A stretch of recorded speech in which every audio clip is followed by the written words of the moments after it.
अस्सलाम वालेकुम सर जी, ये दसना कि 23 मार्च ਨੂੰ ਭਗਤ ਸਿੰਘ ਨੂੰ ਫਾਂਸੀ ਤੇ ਚੜਾਇਆ ਗਿਆ ਸੀ ਗੋਰਾ ਸਰਕਾਰ ਦੇ ਖਿਲਾਫ ਮੁਜ਼ਾਹਮਤ ਕਰਨ ਦੇ ਉੱਤੇ। ਸਰ ਸਭ ਤੋਂ ਪਹਿਲੇ ਦੱਸੋ ਕਿ ਇਸ ਵਾਕਿਏ ਨੂੰ ਕਿਸ ਤਰ੍ਹਾਂ ਦੇਖਦੇ ਹੋ?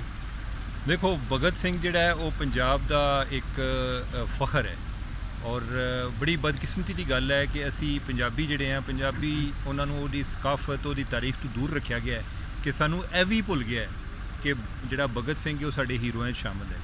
ਜਾਂ ਉਸ ਤੋਂ ਬਾਅਦ ਦੁੱਲਾ ਭੱਟੀ ਸੀ, ਠੀਕ ਹੈ। ਇਹਨਾਂ ਲੋਕਾਂ ਨੇ ਮੁਜ਼ਾਹਮਤ ਕੀਤੀ। ਅਸਲ 'ਚ ਇਹ ਉਹ ਲੋਕ ਸਨ ਕਿ ਜਿਨ੍ਹਾਂ ਦੀ ਵਜ੍ਹਾ ਤੋਂ ਪੰਜਾਬ 'ਤੇ ਇੱਕ ਮੁਸ਼ਕਲ ਟਾਈਮ ਆਇਆ ਇਸ ਲਿਹਾਜ਼ ਨਾਲ ਕਿ ਜਿਹੜੇ ਕੋਈ ਗੈਰ ਮੁਲਕੀ ਹੁਕਮਰਾਨ ਸਨ ਉਹ ਬੜੇ ਘਬਰਾ ਗਏ। ਉਹਨਾਂ ਨੂੰ ਲੱਗਾ ਕਿ ਇਹਨਾਂ ਲੋਕਾਂ ਦੀ ਬੜੀ ਮੁਜ਼ਾਹਮਤ ਹੈ, ਇਹ ਸਾਡੇ ਨਾਲ ਗੱਲ ਨਹੀਂ ਕਰਨ ਨੂੰ ਤਿਆਰ, ਔਰ ਇਹਦੀ ਵਜ੍ਹਾ ਤੋਂ ਹੀ ਈਵਨ ਉਹਨਾਂ ਗਵਰਨਰ ਵਗੈਰਾ ਜਿਹੜੇ ਇਸ ਲੈਵਲ ਦੇ ਲੋਕ ਸਨ ਉਹਨਾਂ ਬਾਹਰੋਂ ਲਿਆਉਣੇ ਸ਼ੁਰੂ ਕਰ ਦਿੱਤੇ। ਇਹ ਜਿਹੜਾ ਇੱਕ ਤਾਸਰ ਹੈ ਨਾ ਕਿ ਪੰਜਾਬੀ ਜਿਹੜੇ ਨੇ ਉਹ ਬੜੀ ਇੱਕ ਸ਼ਿਕਸਤ ਹੋਰਦਾ ਕਿਸਮ ਦੀ ਔਰ ਜਿਹੜੀ ਇੱਕ ਕੌਮ ਹੈ, ਐਸੀ ਗੱਲ ਨਹੀਂ ਹੈ। ਪੰਜਾਬ ਨੂੰ ਔਰ ਪੰਜਾਬੀ ਲੋਕਾਂ ਨੂੰ ਇੱਕ ਬੜਾ ਇੱਕ ਤਰੀਕੇ ਦੇ ਨਾਲ ਇਹਨਾਂ ਨੂੰ ਪਿੱਛੇ ਧਕੇਲਿਆ ਗਿਆ ਔਰ ਬਦਕਿਸਮਤੀ ਨਾਲ ਸਾਡੇ ਪੰਜਾਬ ਦੇ ਜਿਹੜੇ ਲੋਕ ਨੇ ਉਹਨਾਂ ਆਪਣੀ ਪੰਜਾਬ ਦੀ ਹਿਸਟਰੀ ਵੀ ਨਹੀਂ ਪੜ੍ਹੀ ਔਰ ਉਹਨਾਂ ਨੂੰ ਪੰਜਾਬ ਦੀ ਅਹਿਮੀਅਤ ਦਾ ਆਈਡੀਆ ਨਹੀਂ ਹੈ ਕਿ ਇਹ ਕਿਤਨੀ ਇਹ ਜਿਹੜੀ ਇਹ ਕੌਮ ਹੈ ਕਿਤਨੀ ਮੁਜ਼ਾਹਮਤ ਪਸੰਦ ਕੌਮ ਸੀ ਔਰ ਅਸੀਂ ਇਹਨੂੰ ਜ਼ਿੰਦਾ ਰੱਖਣਾ ਕਿਉਂ ਜ਼ਰੂਰੀ ਹੈ। ਈਵਨ ਕਿ ਸਾਡੀ ਆਪਣੀ ਸ਼ਨਾਖਤ ਵਾਸਤੇ ਬਹੁਤ ਜ਼ਰੂਰੀ ਹੈ ਕਿ ਅਸੀਂ ਇਹਨੂੰ ਜ਼ਿੰਦਾ ਰੱਖੀਏ, ਅਸੀਂ ਆਪਣੀ ਜ਼ੁਬਾਨ ਦਾ ਪ੍ਰਚਾਰ ਕਰੀਏ, ਅਸੀਂ ਜਿਹੜੇ ਆਪਣੇ ਹੀਰੋ ਨੇ ਜਿਹੜੇ ਲੋਕਲ ਹੀਰੋਜ਼ ਨੇ ਅਸੀਂ ਉਹਨਾਂ ਨੂੰ ਓਨ ਕਰੀਏ, ਯਾਨੀ ਕਿ ਉਹਨਾਂ ਨੂੰ ਅਪਣਾਈਏ, ਅਸੀਂ ਉਹਨਾਂ 'ਤੇ ਫਖਰ ਕਰੀਏ। ਸਰ 23 ਮਾਰਚ ਨੂੰ ਭਗਤ ਸਿੰਘ ਨੂੰ ਫਾਂਸੀ ਤੇ ਚੜਾਇਆ ਗਿਆ, 26 ਮਾਰਚ ਨੂੰ ਦੁੱਲਾ ਭੱਟੀ ਨੂੰ ਫਾਂਸੀ ਤੇ ਚੜਾਇਆ ਗਿਆ। ਫਿਰ ਇਹ ਕਿ ਜਿਸ ਵੇਲੇ ਗੋਰਾ ਸਰਕਾਰ ਨੇ ਪੰਜਾਬ ਦੇ ਉੱਤੇ ਕਬਜ਼ਾ ਕੀਤਾ ਸੀ ਤੇ ਸਭ ਤੋਂ ਪਹਿਲੇ ਉਹਨਾਂ ਨੇ ਨਾ ਜਿਹੜਾ ਐਜੂਕੇਸ਼ਨ ਸਿਸਟਮ ਸੀ ਪੰਜਾਬ ਦਾ ਉਹਨੂੰ ਤਬਾਹ ਕਰਨ ਦੇ ਪੰਜਾਬੀ ਕਾਇਦੇ 29 ਮਾਰਚ ਨੂੰ ਸਾੜੇ ਗਏ ਸਨ।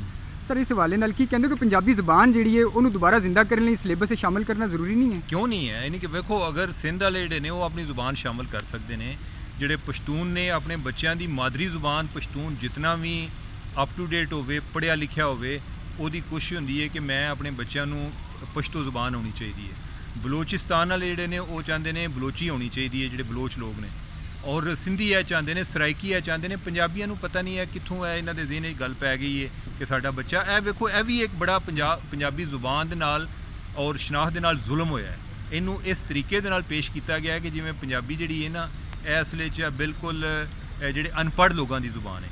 ਇਹਨੂੰ ਇੱਕ ਇਸ ਤਰ੍ਹਾਂ ਪਿੱਛੇ ਧਕੇਲਿਆ ਗਿਆ ਹੈ ਔਰ ਇਹਦੇ 'ਚ ਅਸੀਂ ਬਜ਼ਾਤੇ ਖੁਦ ਗੈਰ ਸ਼ੌਰੀ ਤੌਰ 'ਤੇ ਇਸ ਕੰਪੇਨ ਦਾ ਹਿੱਸਾ ਬਣੇ ਹਾਂ ਕਿ ਸਾਨੂੰ ਆਪਣੀ ਸ਼ਨਾਖਤ ਹੀ ਭੁੱਲ ਗਈ। ਔਰ ਅਗਰ ਸਾਨੂੰ ਆਪਣੀ ਸ਼ਨਾਖਤ ਭੁੱਲ ਗਈ ਹੈ, ਵੇਖੋ ਕਿ ਅੱਗੇ ਤੇ ਬਹੁਤ ਸਾਰੀਆਂ ਐਸੀਆਂ ਜ਼ੁਬਾਨਾਂ ਨੇ ਕਿ ਜਿਨ੍ਹਾਂ ਦੇ ਬੋਲਣ ਵਾਲੇ ਉਹਨਾਂ ਦੀ ਆਬਾਦੀ ਘੱਟ ਹੈ।